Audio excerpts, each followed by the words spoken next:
దిమ్మ తిరిగి mind blank అయిందంటారు కదా, అదిగో అదే జరిగింది.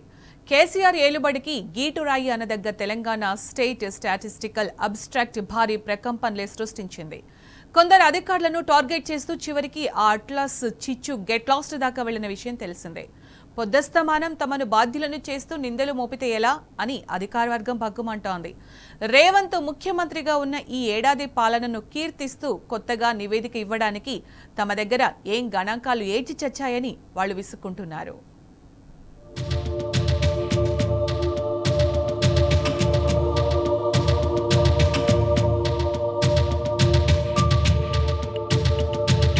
తెలంగాణ స్టేట్ స్టాటిస్టికల్ అబ్స్ట్రాక్ట్ అదే అట్లాస్ పాలకవర్గంలో పెద్ద చిచ్చే రేపిందట. ముఖ్యమంత్రి ఉప ముఖ్యమంత్రుల మధ్య తీవ్ర వాగ్వాదానికి దారితీసిందట. మల్లు బట్టి విక్రమార్క నిర్లక్ష్యం, అధికారుల ఏమరపాటు వల్లనే పొరపాటు దొర్లిందని రేవంత్ అసహనానికి గురయ్యారట. అట్లాస్ 2024 ప్రత్యేక రాష్ట్ర తొలి ముఖ్యమంత్రి కేసీఆర్ పాలనను పొగుడుతున్నట్లుగా ఉందని ఆగ్రహం వ్యక్తం చేశారట. ఒక అడుగు ముందుకేసి ముఖ్యమంత్రి రేవంత్ రెడ్డి నిగ్రహం కోల్పోయి డిప్యూటీ సీఎం బట్టిపై తీవ్రస్థాయిలో కేకలు కూడా వేశారట. విచక్షణను మరిచి అనుచిత వ్యాఖ్యలు సైతం చేసినట్లు వినికిడి. కేసీఆర్ హయాం నాటి గణాంకాలను తొలగించి మల్లా నివేదికను తయారు చేయాలని రేవంత్ రెడ్డి ఆదేశించారట. కొత్త నివేదికలో తన పాలనా ప్రభావాన్ని చాటి చెప్పాలని సూచించారట. దీంతో పరిస్థితి అగ్గిమీద గుగ్గిలం పడ్డట్లయింది. సీఎం తనపైన ప్రదర్శించిన కోపాన్ని డిప్యూటీ సీఎం బట్టి అధికారులపైకి మళ్లించారట. అట్లాస్ కూర్పు చేసిన వాళ్ళని చెడామడా వాయించేశారు.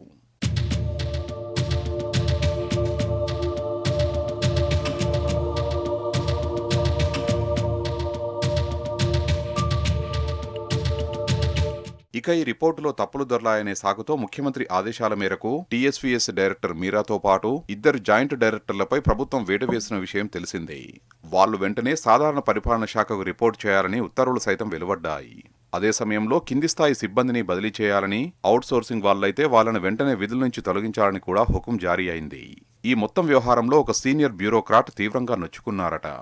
మనస్తాపంతో రగిలిపోతున్న ఆ ఐఏఎస్ గడిచిన 3 రోజులుగా సచివాలయానికి సైతం రావడం లేదట. ఇలా సచివులని కూడా చూడకుండా చీవాట్లు పెట్టడం కేవలం కాంగ్రెస్కే చెల్లిందనే విసుర్లు ప్రస్తుతం సెక్రటేరియట్ కేంద్రంగా చక్కర్లు కొడుతున్నాయి.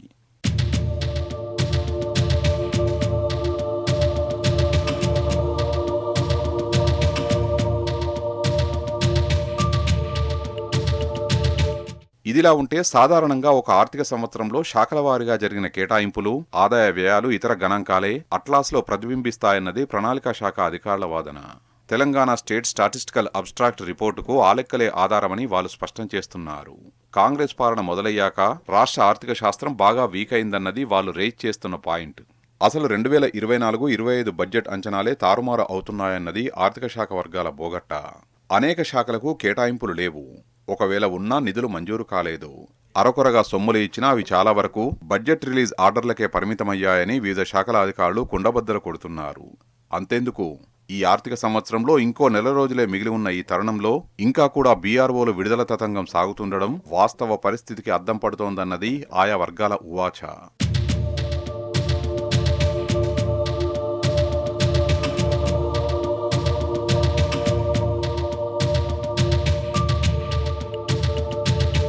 ఇంతటి సంకట పరిస్థితుల్లో అసలు వివిధ శాఖలకు రాని డబ్బులకు లేని ఖర్చు చూపించి నివేదికలు ఎలా తయారు చేయాలని అధికారులు తలలు పట్టుకుంటున్నారు.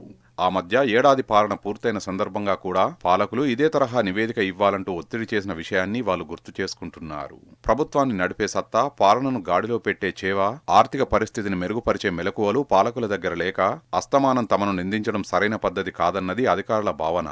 పైగా నిర్లక్ష్యం, అలసత్వం అని బదనాం చేస్తూ చర్యలకు సైతం దిగడం సమంజసం అనిపించుకోదన్నది వాళ్ల మనోగతం.